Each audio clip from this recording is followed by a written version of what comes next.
So let's get to our GameView controller. Xcode. X. Show project navigator. Assets. GameView controller.swift. Swift source. So Move focus to editor images. go Source. inside, and after all of the properties that we have from tutorial 3, we're going to add a few of them. And this is where it starts. New line. / audio engine component. So audio engine component. So var engine : AV audio engine. var engine colon AV audio engine. So engine, the variable name engine, is a AV audio engine component object. And I put a question mark there because I don't necessarily need to instantiate it. And this class actually does not have initializers, the GameView controller. So it's better to actually hold it as an optional. var environment : AV audio environment node. So environment, which is the AV audio environment node, both engine and environment will be extracted from the GameView once everything is set up in the awake from nib function. / filters associated with the voice. So the filters, Let distortion equals AV audio unit distortion left parent right parent. so distortion, AV audio unit distortion, and you instantiate it with the left parent, right parent, Let echo equals AV audio unit delay left parent right parent. and echo, which is the AV audio unit delay, var speak buffer : AV audio PCM buffer.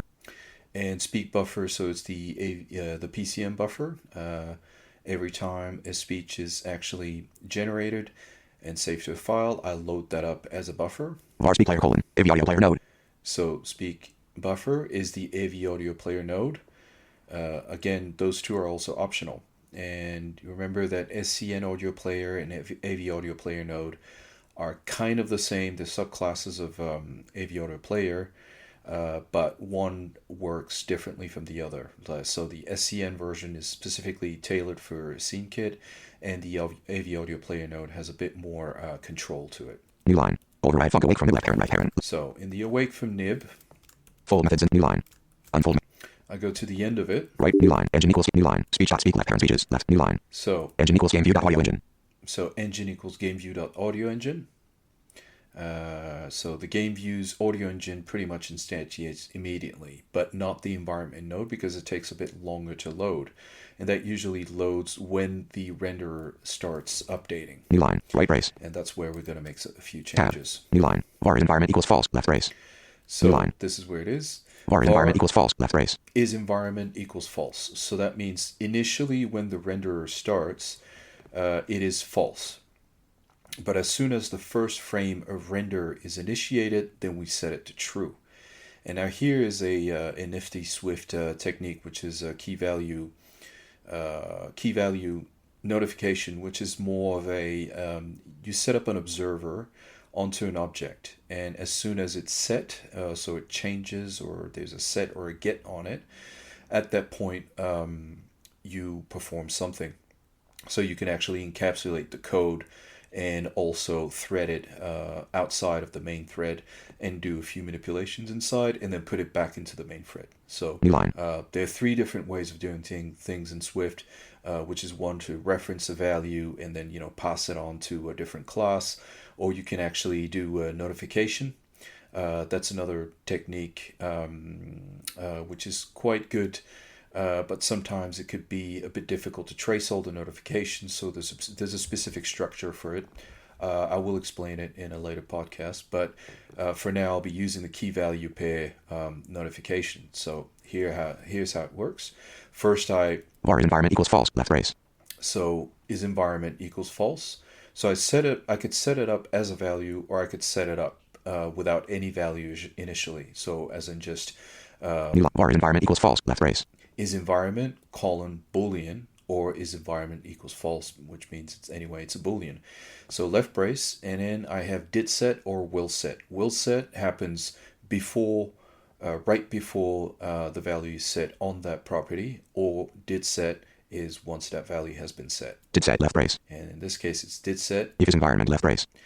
and here if is environment. So this time, if the environment is true, is environment is true, Wire system left parent right parent.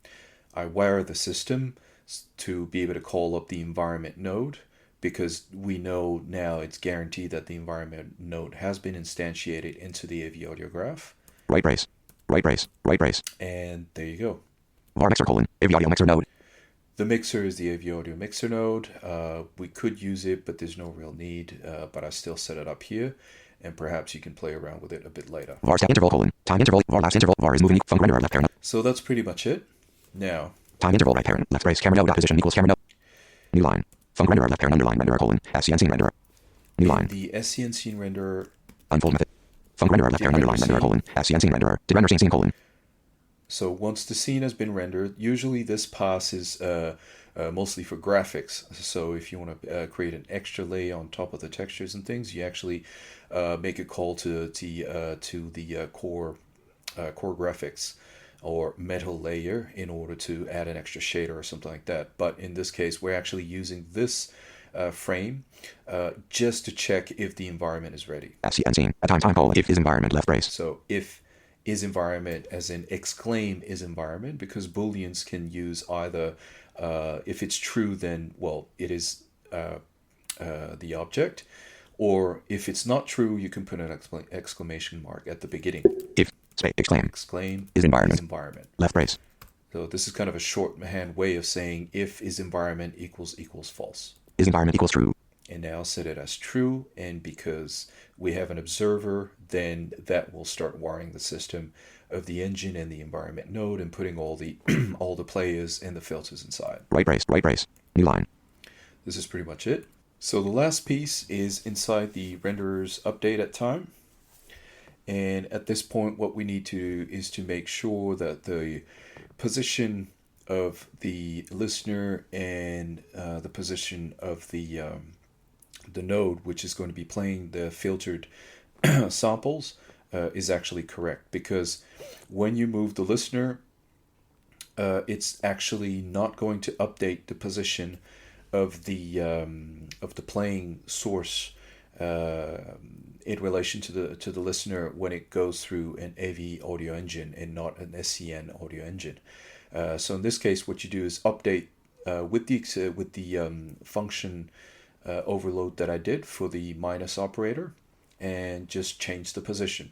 Func renderer left parent underline. Time interval right parent. Camera node dot position equals camera node dot position plus SCN vector. So we got the camera node position, which Left parent direction dot X. we move specifically. So when it comes to the controls and the directions. If speak player equals nil left brace. So if speak player equals nil, so if the player has been loaded, that means if it's not nil. Speak player dot position equals speaker dot position dash camera node dot position. So if speak player equals nil left brace. Speak player dot position itself, which is an AV audio 3D point and not a SCN vector 3. If speak player dot position equals speaker dot position dash camera node dot position. So speaker dot position minus camera node dot position. So you know what's happening is you're basically taking 2 points and you're creating a vector, but that vector is also the position of the sound source in relation to the listener. Every time the listener moves, then it actually checks the distance and then places that distance into the player for the voice. Right brace. Direction equals flow to left parent next hole. And this pretty much sums it up. Save. So I'm just going to run it. Run. Tutorial 4. Okay, so I'm in the world now. I can hear sync on the left. Now it's on my right. I'll move forward.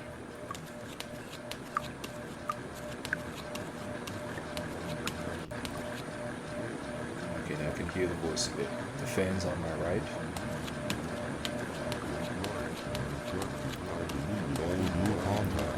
I hope you don't mind. Siri isn't available, but I am here to support you, my dear friend. You have 53,000 unread messages. So I Oh, can I hear think you are requested. Strange things happen if you leave me around. I don't like to be neglected. I deleted all of your contacts. I hope you don't mind. Siri isn't available, but I am here to support you. So basically, you can actually do this for any of the nodes inside your scene, so long as you use the same kind of procedure that I've set for the voice itself. So the sync, you could make it all garbled, or you can put other types of audio. So for instance, maybe if you want everything to be echoey and when it bounces around, instead of actually using the reverb of the environment, then you set up the reverberation yourself. And you can also use a Doppler effect. So what you do is you check the velocity of your listener while you're walking.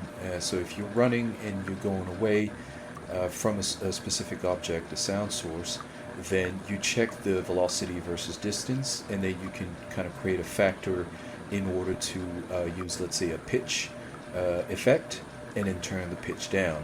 But as you're actually approaching it, then you can increase the pitch to really get that Doppler effect. Audio hijack. Xcode. Xcode. Stop. So basically, this is it for this one. I hope you enjoyed some of the new tricks in order for you to make your audio experience a bit more immersive. And I'll see you in the next video.